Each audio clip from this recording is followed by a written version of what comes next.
end. So we want to educate people in spiritual values, and especially on the relationship between the material body and the spirit soul. So Jyotish is a powerful tool for doing that, because people are going to tell us all their material problems, and they're going to ask, how can I solve them?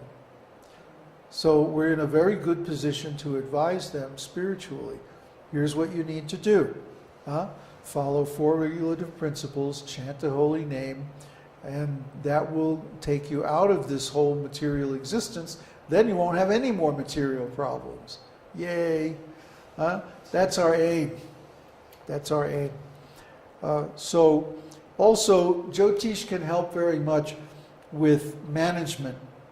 For example, knowing the people who are involved in your organization or in your work or in your family, and what their issues are, and also it gives you a clue how to work with them or how to counteract their weaknesses.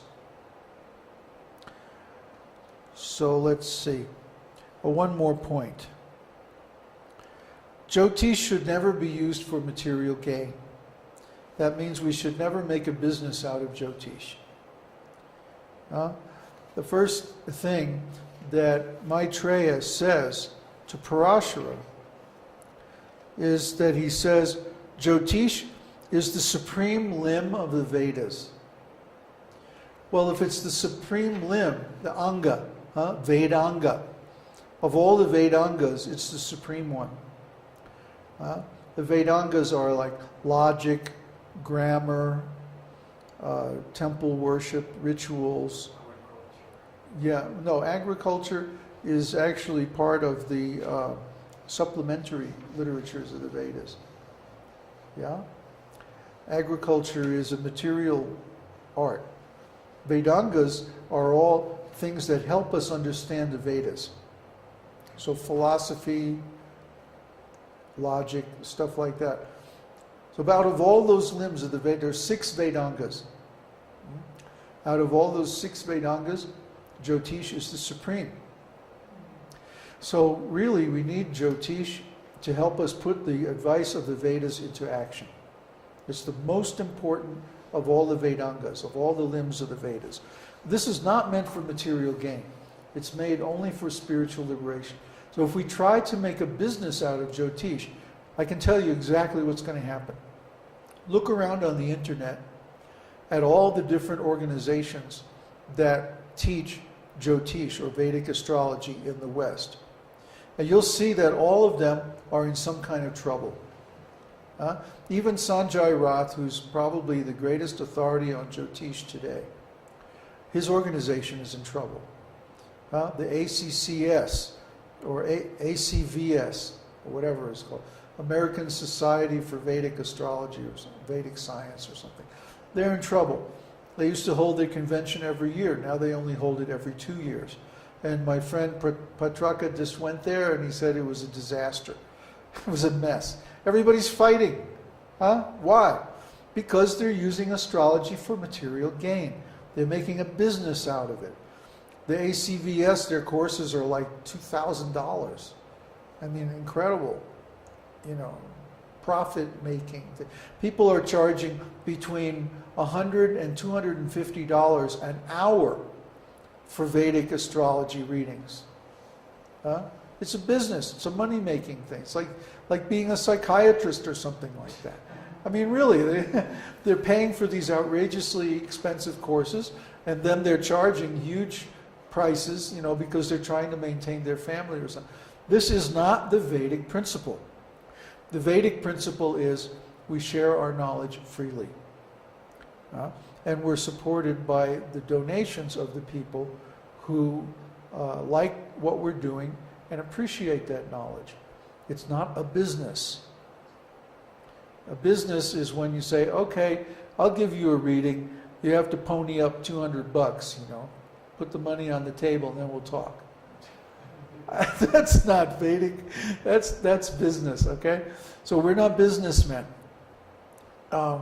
If someone tries to use Vedic astrology for business, them there. There's very heavy karma associated with that. And we've seen everybody, like, for example, Jeffrey Armstrong, another good example. He's our god brother. And over the years, I mean, he actually got bounced out of ISKCON because he was arguing with Prabhupada that, oh yeah, well, we should be able to give seminars on this Vedic knowledge, and charge people, make a business. And Prabhupada didn't like that at all. Kicked him out of ISKCON. One of the very few people who was ever kicked out. I can count them on the fingers of one hand. He was one of them. And what happened to him? He became a professional Vedic astrologer. And the last thing I heard about him was he's in some kind of relationship with Sai Baba, big impersonalist in India, and a very disgusting character who's accused of child molestation. Anyway, every guy I know who has tried to make a business out of Vedic astrology has fallen down from their spiritual life, or has gotten into some big legal troubles or some big conflicts with other people, and basically their life is miserable. Okay? So do not use Vedic astrology for business. I will reject you as my student if you do. I don't want that kind of energy. So this is very important. This is a spiritual art which is handed down from master to disciple by the process of Vedic disciplic succession. It's a spiritual art. And like any spiritual art, it has to be properly respected, properly cared for, not made into a business. Let's take a look at Parāṣara Muni. Parāṣara is very, very famous in the Vedic tradition. And since we're going to hear from him quite a bit, we ought to know a little bit something about him. So first of all, Parāṣara is famous as being the father of Vyasadeva.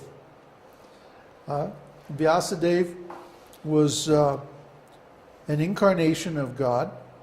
Well, let me read his biography from Srila Prabhupada. Parāṣara Muni is addressed as Trikalagnya, the knower of past, present, and future. He is an empowered Vedic sage, the grandson of Vasishta Muni and the son of Maharshi Shakti.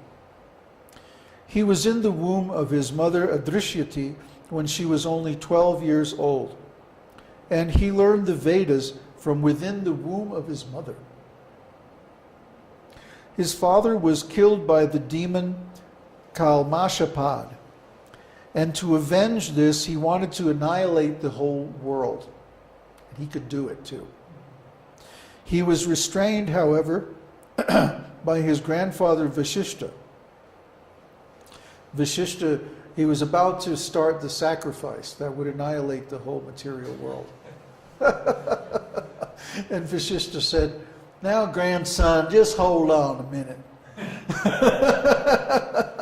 You sure you want to do that?" And then he gave him all kinds of reasons. This is described in Mahabharata, how Vasishta stopped him from destroying the whole material world. Then he wanted to kill all the Rakshasas in the whole universe. And he started to make that yajna, but Maharshi Pulastya stopped him from doing that. So I guess he had nothing better to do. He decided to become the father of an incarnation of God instead. Can't destroy the world, can't kill the demons. I know. I'll bring God into the world. That's our Parāṣara. So he became the father of Vyasadeva, who is the powerful incarnation of God that compiled all the principal Vedic literatures. Yeah. There's a nice verse in Srimad Bhagavatam. Tata saptadashe jata satyavatyang parāṣarat chakre veda taro sakhya drishtva pungsolpamedasaha. Thereafter, in the 17th incarnation of Godhead, Srila Vyasadeva appeared in the womb of Satyavati, through Parāṣara Muni. And he divided the one Veda into several branches and sub-branches, seeing that the people in general were less intelligent. Śrīmad Bhagavatam 1:3-21.